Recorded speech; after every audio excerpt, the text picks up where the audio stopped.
예, 구독자 여러분 안녕하십니까? 오늘 또 돌아온 건강의학 이야기 할 건데요. 오늘 주제가 간경화입니다. 간경화.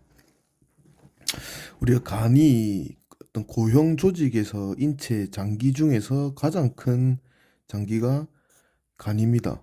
제가 1학년 때 해부학 실습 창간 가가지고 간을 실제로 만지고 들어봤는데요. 상당히 크더라고요. 그래가지고 그 기억이 남는데 이 인체 간은 우리가 침묵의 장기라고 그러지 않습니까? 네. 조용합니다. 조용히 서서히 죽어가는 그런 느낌이 있는데 간 자체는 원래 회복력이 있습니다. 근데 이제 갈 때까지 가면 이제 나중에 간 경화가 오겠죠. 이때는 이제 약간 흔히 우리가 좀 전문적으로 비가역적인 어떤 손상을 받은 상태입니다. 되돌릴 수 없는 갈 때까지 간 상황이죠.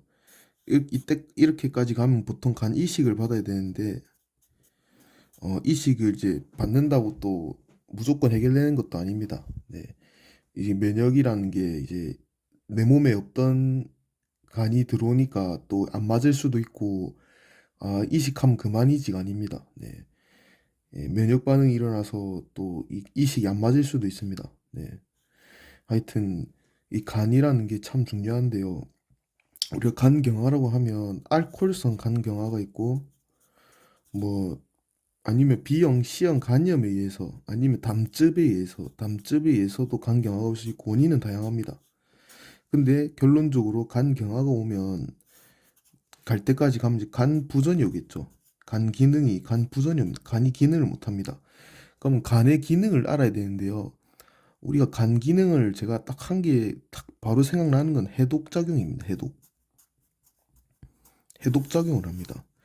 대표적으로 우리 몸에는 그 단백질 먹고 나면 아미노산이 이제 암모니아로 변합니다. 암모니아. 요 암모니아는요, 독성 물질입니다. 독성 물질. 이거를 간에서 해독을 해서 요소로 바꿔서 이 요소가 이제 소변으로 요산으로 이제 소변으로 배출돼야 되는데 이 간 기능이 안 되면 암모니아가 혈액에 계속 많이 남아 있겠죠. 네. 근데 이 혈액에 계속 남아 있으면 돌고 돌아서 어디로 가냐면 뇌에 갑니다. 뇌에. 뇌에 가면 우리 뇌에는 장벽이 있습니다. 전문 용어로 BBB라는데요. 블러드 브레인 베리어라고 해서 단단한 장벽이 있는데 이 장벽을 암모니아는 또 통과를 할 수 있습니다. 그러면 이게 처음에 독성 물질이라 했잖아요. 그럼 뇌로 들어가게 되면 뇌를 망가뜨립니다. 그렇게 되면 어, 간성 뇌증이라 하거든요. 근데 이게 계속 심화되면 이걸로 인해서 혼수가 올 수 있습니다. 그럼 이게 이제 이름하여 간성 혼수입니다. 간성 혼수. 혼수 상태에 빠질 수 있어요. 제가 실제로 환자를 봤는데 이 간성 뇌증이 있어서 자기가 뭘 말하는지는 모르고 약간 공격적인 형태도 취할 수 있고 치매 환자랑 비슷한 그런 느낌도 납니다. 그래서 굉장히 간에서 해독 작용을 중요한 역할을 간 경화가 오면 간 부전에 의해서 간 기능을 못하니까 이런 간성뇌증에 빠질 수 있습니다. 또 간에서 중요한 게 뭐 있습니까? 단백질 합성합니다. 단백질 합성을 하는데 어, 그 혹시 아프리카 애기들 보면 배가 불룩 튀어나와 있잖아요. 복수가 차 있잖아요. 간경화 환자도 복수가 차 있습니다. 두 개의 공통점이 뭘까요? 바로 알부민입니다. 알부민.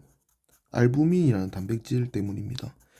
아프리카 애들이 복수를 차는 거는 이제 간 자체의 문제라기보다 어 단백질 이런 영양 실조에 의해서 단백질이 부족해서 알부민 합성이 안 돼서 이 알부민에 없어서 복수가 차는 거고 간경화는 영양 실조는 없겠지만 잘 먹어도 간 자체에서 간 기능이 없어서 단백질 합성을 못해서 알부민이 없어서 그렇습니다.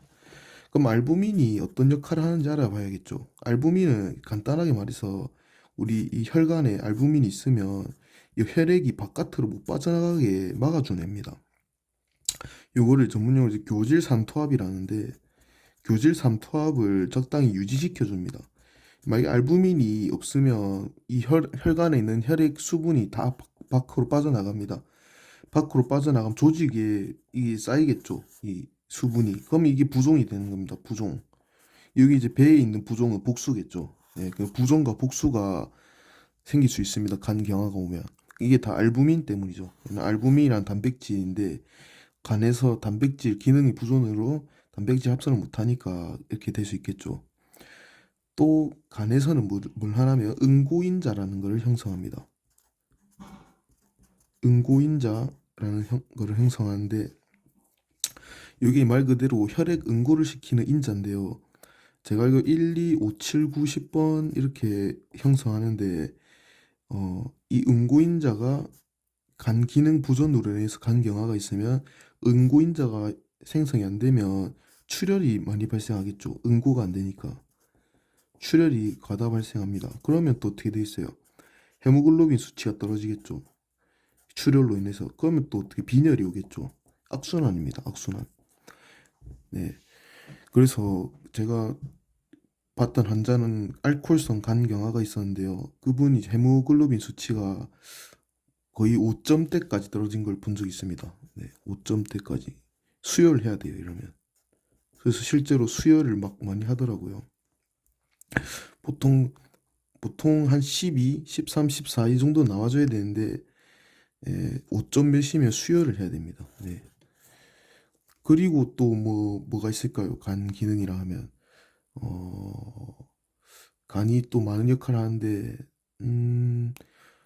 그런 것도 해요, 간이. 빌리루빈이란 게 있습니다. 이게 뭐냐면, 요게 많으면 이제 황달이 생기거든요. 황달. 근데 간이 파괴가 되면, 간 세포가 파괴되면, 간 세포에서 담즙을 만드는데, 이 담즙 성분이 빌리루빈입니다. 그래서 이 담즙 성분이 빌리루빈인데, 간 세포 파괴되면서, 빌리루빈이 막 혈중에 팍 퍼지면서 황달이 올 수도 있고, 또 뭐 간접 빌리루빈, 직접 빌리루빈 또 복잡하게 들어가면 또 복잡해지니까 간략하게 말해서 빌리루빈 대사에 영향을 줘서 황달이 생깁니다. 황달.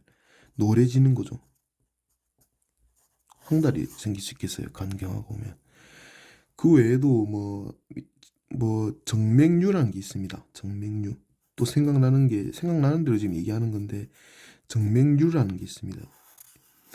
이게 이제 뭐 왜 생기냐면 간이 딱딱해지잖아요. 간 경화가 오면 간이 딱딱해지니까 원래 간이 혈관이 많이 모이는 곳입니다. 간 문맥이라는 곳이 있는데 여기에 간이 딱딱해져서 압이 세져서 간으로 혈액이 못 들어가고 약간 역류를 합니다. 역류를 해서 어 다시 원래 있던 곳으로 가는 거죠. 그 혈액이. 그게 이제 식도, 위 뭐 이런 데서 혈관 타고 간으로 들어가는데 이 압이 세져서 문맥 고혈압 때문에 압이 세져서 역으로 거슬러 올라가서 정맥류라는 게 생깁니다. 네, 그러면 식도 정맥류가 있으면 어떻게 되냐면 약간 뭐 좀 거친 음식 있잖아요. 비스킷이라든지 날카로운 음식 먹으면 잘못하면 진짜 운 안 좋으면 이게 터져서 정맥류가 터져서 과다출혈로 사망할 수도 있어요. 그러면 이걸 이제 어떤 이게 출혈이 나면 이 안에 풍선 같은 걸 넣거든요. 풍선을 넣어서 지혈을 하기도 하는데 하여튼 위험합니다. 그리고 또 정맥류라 하면 이제 또 항문에 이제 치핵, 치질 올 수도 있어요. 네. 하여튼 여러 가지 진짜 간이라는 게 지금 진짜 간략하게 설명한 거거든요. 간이 간 진짜 간단히 설명했는데도 여기 꽉 차잖아요. 간 건강 중요합니다. 그래서 이 혈액 검사하면 보통 ALT, AST를 보는데 ALP도 있고 뭐 빌리루빈 수치도 볼 수 있고 기타 등등 뭐 감마 그것도 볼 거고 뭐 다 보는데요. 어 특히 ALT가 예. ALT, AST 중에서는 ALT가 조금 더 직관적이거든요. 그래서 저도 간 수치가 좀 있는데 100이거든요. 제 ALT가. 제가 알기로 정상 수치가 한 40입니다. 40까지가 보통 정상인데 뭐 간염에 걸렸다 이럴 때 간염 걸리면 몇천 단위까지도 가죠. 뭐 알코올성 간염이든 뭐 B형 간염, C형 간염 뭐 간에 염증이 생기면 몇천 단위로 나올 수도 있어요. 근데 이제 간 건강 중요합니다. 네. 그래서 구독자 여러분들 간 건강 잘 챙기시고 술은 진짜 딱 필요할 때만 어쩔 수 없이 마실 때만 마시지. 예, 많이 마시면 간이 안 좋아한다. 이걸 좀 알아주셨으면 좋겠습니다. 네, 시청해 주셔서 감사합니다.